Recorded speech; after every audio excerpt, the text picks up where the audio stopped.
Hello friends, आज हम सीखेंगे शॉर्ट कुर्ती कटिंग करना। शॉर्ट कुर्ती कटिंग बहुत ही ज़्यादा ट्रेंड में चल रही है। जो प्लाजो पैंट के ऊपर शॉर्ट कुर्ती पहनी जाती है उस तरह से ये कुर्ती की कटिंग कुछ होगी और इसे पहनने के बाद बहुत ही ज़्यादा कंफर्टेबल भी लगेगा। तो कपड़े को मैंने इस तरह से डबल फोल्ड में कर लिया है। ये मेरा करीब 2 मीटर का फैब्रिक है और यहाँ से सबसे पहले मैं हिप साइज़ चेक कर लेती हूँ। यहाँ से मैं केवल 1 इंच ही लूँगी, आप 1.5 इंच ले सकते हैं। तो मैंने 1 इंच एक्स्ट्रा लेते हुए यहाँ से निशान लगा लिया है। अब हम इस और कपड़े को सीधा कर लेंगे, बिल्कुल इक्वल कर लेना है यहाँ से। और यहाँ से हम 3 इंच का मार्क करेंगे। 3 इंच क्यों लेंगे? क्योंकि 2.5 इंच हम नीचे की तरफ फोल्ड करेंगे। 2.5 इंच यानी कि तुरपाई वगैरह हो जाएगी हमारे दामन में और 1/2 इंच हमारा शोल्डर में चला जाएगा। अब हम इसकी लेंथ ले लेते हैं। इसी निशान के ऊपर 25 इंच की लेंथ लेंगे यहाँ से और इस निशान को भी बिल्कुल सीधा कर लेंगे। इस तरह से हमें सीधा कर लेना और इसी निशान के ऊपर से शोल्डर का नाप लेंगे। तो जैसे कि इसका शोल्डर है 14 इंच का, 14 का हाफ करेंगे, 7 इंच आएगा। 7 इंच पे मार्क किया और 1/2 इंच हम एक्स्ट्रा लेंगे जो सिलाई मार्जिन होगा। यहाँ से हम 1/2 इंच डाउन करेंगे शोल्डर को और तिरछे में लाइन को इस तरह से डालेंगे। अब हम इसी निशान के ऊपर से आर्म होल लंबाई ले लेते हैं 7 इंच पे। सेम इसी 7 इंच पे आर्म होल की लंबाई इस तरह से लेंगे और यहाँ से करीब 1/4 इंच के आसपास यहाँ से अंदर को डाउन करेंगे क्योंकि शोल्डर हमारा काफ़ी ज़्यादा है और इसको मैं बॉट नेक शेप में बनाने वाली हूँ। अब हम यहाँ से कमर साइज ले लेते हैं 14 इंच पे और हिप साइज लेंगे हम 20 इंच पे। ये देखिए यहाँ से 20 इंच पे लेंगे, यहाँ से हमारे चौक खोलेंगे, यहाँ से हमारे चौक खुल जाएंगे।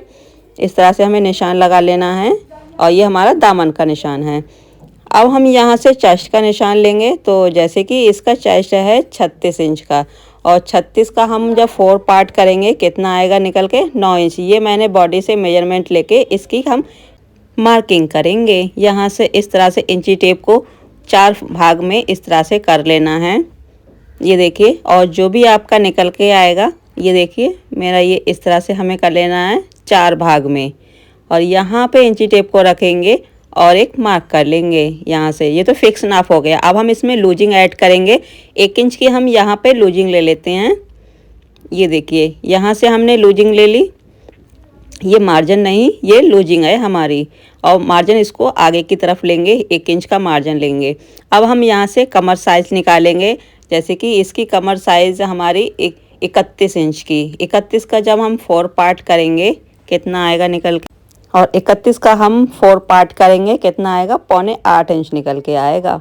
तो यहाँ पे हमें सेम वही निशान यहाँ पे लगा लेने हैं और इसमें हम 1/2 इंच की लूजिंग ले लेंगे। इस तरह से 1/2 इंच की लूजिंग ले ली। अब हम यहाँ पे हिप साइज लेंगे। जो हमारी हिप्स की जो भी गुलाई हो उसका हमें 4 पार्ट कर लेना है। तो जैसे कि इसकी हिप साइज है 37 इंच की, उसका हमें 4 पार्ट कर लेना है इस तरह से और जो भी नाप हमारा निकल के आएगा वो हम यहाँ पे निशान लगाएंगे। तो 9.25 इंच पे यहाँ पे निशान लगाया और 1/2 इंच इसमें हम लूजिंग ऐड कर देंगे इस तरह से। यहाँ पे करीब मेरा 1/4 इंच के आसपास हमारा मार्जिन आया है और इस निशान को हम इस तरह से मिलाएंगे।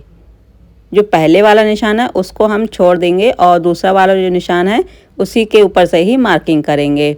अब हम मार्जिन के लिए हम थोड़ा ही मार्जिन लेंगे, ज़्यादा नहीं लेंगे, 1 इंच का ही एक्स्ट्रा लेंगे। यहाँ पे मेरा थोड़ा सा कम है तो मैं इसमें थोड़े से में ही काम चलाएंगे। तो इस तरह से हमें निशान लगा लिए। यहाँ से हम बिल्कुल सीधा कर लेंगे। इसको हम पतला सा फोल्ड करेंगे दामन के लिए इस तरह से। अब हम यहाँ से नेक को चौड़ाई देख लेते हैं। तो मैं इसको बॉट नेक में बनाने वाली हूँ और इस कुर्ती का जो नेक है वो मैं वी नेक शेप में बनाने वाली हूँ और लंबाई मैं यहाँ से 7 इंच की ले लेती हूँ। ये देखिए यहाँ से 7 इंच पे लिया। यहाँ पे केवल हम 1/2 इंच ही लेंगे, ज़्यादा नहीं लेंगे और यहाँ से हम तिरछे में मार्क करेंगे। इस तरह से हमें तिरछे में मार्क कर लेना है। यहाँ से ये देखिए इस तरह से आएगा। अब हम इसकी बैक का नेक भी बना लेते हैं। बैक नेक के लिए हम यहाँ से 4 इंच की लंबाई लेंगे और यहाँ से हम बॉट नेक ही बनाएंगे। यहाँ से हल्की सी गुलाई शेप करेंगे इस तरह से। अभी हम इसकी कटिंग नहीं करेंगे, पहले हम आर्म होल का शेप देंगे। आर्म होल की शेप ले लेते हैं इस तरह से। ये हो गया फ्रंट के लिए और यहाँ से हो गया बैक के लिए। दोनों ही निशान लग गए। और यहाँ से अब हम कर लेते हैं कटिंग। यहाँ से शोल्डर डाउन करेंगे और यहाँ से भी कपड़े को कटिंग कर लेते हैं। ये देखिए इस तरह से हमें कटिंग कर लेनी है और जो बाहर वाला निशान है बस उसी के ऊपर ही हमें कटिंग करनी है। और दोनों पार्ट हमारे एक साथ ही कटिंग हो गए। इस कपड़े को मैं एक तरफ कर देती हूँ और यहाँ से मैं छोटे छोटे नोच लगा देती हूँ ताकि हम जब फिटिंग लगाएं तो इन निशानों को आपस में मिला सकें, ताकि हमारी फिटिंग लगाने में कोई भी परेशानी ना हो। अब हम इस पार्ट को बैक पार्ट को बाहर निकाल देंगे इस तरह से और फ्रंट पार्ट के कपड़े को अच्छे से सेट कर लेंगे। बिल्कुल बराबर ही सेट कर लेना है इस तरह से। अब हम यहाँ से आर्मोल शेप यहाँ से कटिंग कर लेंगे। जो एक्स्ट्रा लिया था उसको हम कट कर देते हैं। ये देखिए यहाँ से कटिंग हो गई। अब हम नेक की भी कटिंग कर लेंगे। इस नेक में हमें 2 पट्टियाँ लेनी हैं। करीब उसकी चौड़ाई जो है वो 3.5 इंच की लेंगे और उसकी जो लंबाई है वो हम 12 इंच की ले लेंगे। बाद में जो भी एक्स्ट्रा होगी उसको हम कट करके निकाल देंगे। अब हमने यहाँ से स्लिप्स की कटिंग कर लेनी है। कपड़े को हमने 4 फोल्ड कर लिया है और यहाँ से कपड़े को सीधा कर लेना है। यहाँ से थोड़ा एक निशान लगाएंगे। यहाँ से थोड़ा सा हमारा फैब्रिक कटिंग करा हुआ है तो इसलिए इसको कपड़े को कट करके निकाल देंगे। यहाँ से कपड़े को निकाल दिया। अब हम यहाँ से 1/2 इंच पे एक निशान लगाएंगे। इस तरह से निशान लगा लेने हैं और 1/2 इंच हम यहाँ पर मार्किंग करेंगे। पहले हम यहाँ से इस तरह से फोल्ड करेंगे। ये देखिए फोल्ड में हमारा चला जाएगा और 1/2 इंच हम यहाँ से हमारा सिलाई मार्जिन में जाएगा। टोटल कितना आएगा 16.5 इंच। स्लीव्स की लंबाई जो है 16.5 इंच की तैयार आएगी। यहाँ से हम मार्क कर लेंगे 3 इंच पे। एक सीधा निशान लगाएंगे और तिरछे में लाइन को ड्रॉ कर लेना है। यहाँ पे मैं 8.5 इंच पे एक निशान लगा लेती हूँ आर्मोल शेप का। और इसका जो आर्मोल शेप है वो 8.5 इंच का आएगा। 5 इंच पे यहाँ पे बॉटम का नाप लेंगे और यहाँ से इस निशान को इस निशान से मिलाएंगे। इसमें हम मार्जिन ऐड कर देते हैं इस तरह से और यहाँ से हम जो एक्स्ट्रा कपड़ा दिख रहा है बस इसमें हम इस तरह से कटिंग कर लेंगे। वीडियो पसंद आए तो लाइक शेयर ज़रूर कीजिएगा और कमेंट में ज़रूर बताइएगा। अगर आप मेरे चैनल पे नए हैं तो चैनल को सब्सक्राइब करके ऑल का ऑप्शन सिलेक्ट करें जी, ताकि आने वाली हर वीडियो का नोटिफिकेशन आप तक पहुंचता रहे। तो फ्रंट के लिए मैंने इस तरह से कटिंग कर दी है। अब हम यहाँ से नेक की कटिंग कर लेते हैं। अभी मैंने कटिंग नहीं की है। यहाँ से 1/2 इंच लेंगे। 1/2 इंच से ज़्यादा नहीं कट करना है और निशान से हमें थोड़ा सा अंदर से ही इसकी कटिंग कर लेनी है। इसको हम इस तरह से ओपन करेंगे और इसका नेक शेप कुछ इस तरह से आएगा। अब हम इसमें पट्टियाँ लगाएंगे। पट्टियों की लंबाई हम इसके अनुसार ले लेते हैं और चौड़ाई हम लेंगे 3.5 इंच की। इस तरह से निशान लगा लेना है और यहाँ से कट लेते हैं कटिंग।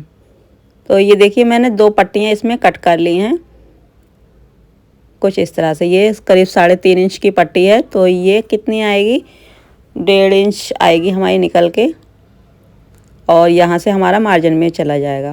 तो इस तरह से हमें एक पट्टी यहाँ पे रखनी है और एक पट्टी यहाँ पर रखेंगे और यहाँ पे हमारा करीब मार्जिन आएगा 1/2 इंच से कम।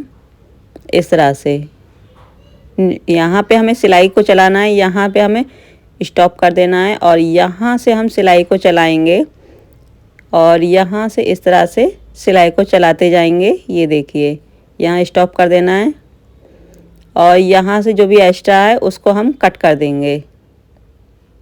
ये देखिए इतना हम एक्स्ट्रा था उसको कट करेंगे और इसको पलट के अंदर की साइड में करेंगे। तो चलते हैं मशीन पर फिर हम देखेंगे। तो ये देखिए पट्टियाँ हमने इस तरह से लगा ली हैं। इस पे पिन वगैरह लगा के अच्छे से सेट कर लिया है। यहाँ से हम सिलाई को चलाएंगे। जो हमने निशान लगाया था बस उसी के ऊपर ही सिलाई चलानी है। यहाँ पे हम थोड़ा सा पक्का करेंगे और मशीन को रोक देते हैं। धागे को यहाँ से कट कर लेंगे। सेम इसी तरह से हमें दूसरी साइड भी सिलाई को चलाना है। अभी हम इसका कुछ नहीं करेंगे, पहले हम ये वाली सिलाई को चला लेते हैं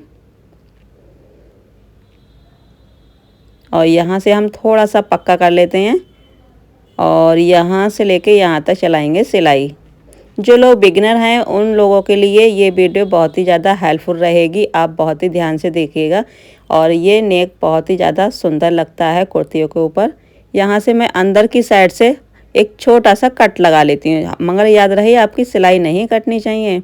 इस तरह से इसको अंदर की तरफ करेंगे इस तरह से और अच्छे से सेट कर लेना है। ये देखिए इस तरह से हम अंदर को अच्छे से सेट कर लेंगे किसी की सहायता से, और यहाँ पे लगा देते हैं एक पिन ताकि ये नेक हमारा इधर उधर ना जाए। और एक सिलाई हम यहाँ से लगाएंगे, ये देखिए कटवे वाली सिलाई चला लेते हैं यहाँ से। और यहाँ पे कोई भी झोल वगैरह नहीं आनी चाहिए। अगर आपकी झोल आएगी तो आपको कट फिर से लगाने हैं बिल्कुल सही ढंग से, तभी आपकी झोल बिल्कुल भी नहीं आएगी। और इस तरह से हमें यहाँ से सिलाई चलानी है और दूसरी साइड भी सेम इसी तरह से सिलाई को चला लेना है। अब हम यहाँ से धागे को कट कर लेते हैं। तो ये देखिए हमारा नेक बन के कुछ इस तरह से आएगा। यहाँ से हम कपड़े को कट कर लेते हैं, जो भी एक्स्ट्रा है सेम इसी तरह से इसको भी कट कर लेंगे। अब हम इसमें लगाएंगे फिटिंग। आप देख सकते हैं मैंने दोनों पार्टों को अच्छे से सेट कर लिया है। यहाँ से बैक नेक भी बना लिया है और यहाँ से हमने लगा ली है फिटिंग। जो भी निशान था उसी के ऊपर से ही हमने सिलाई चलाई है। सेम दूसरी तरफ भी हमने इसी तरह से फिटिंग लगाई है। अब हम बनाएंगे चौक। चौक को हम केवल पतला सा ही इसमें फोल्ड करेंगे इस तरह से, एक साइड इस तरह से और दूसरी साइड उधर से। सेम इसी तरह से हमें यहाँ से भी फोल्ड कर लेना है कुछ इस तरह से, और नीचे की तरफ से हम फोल्ड कर देंगे। फिर लगा लेंगे स्लिप्स।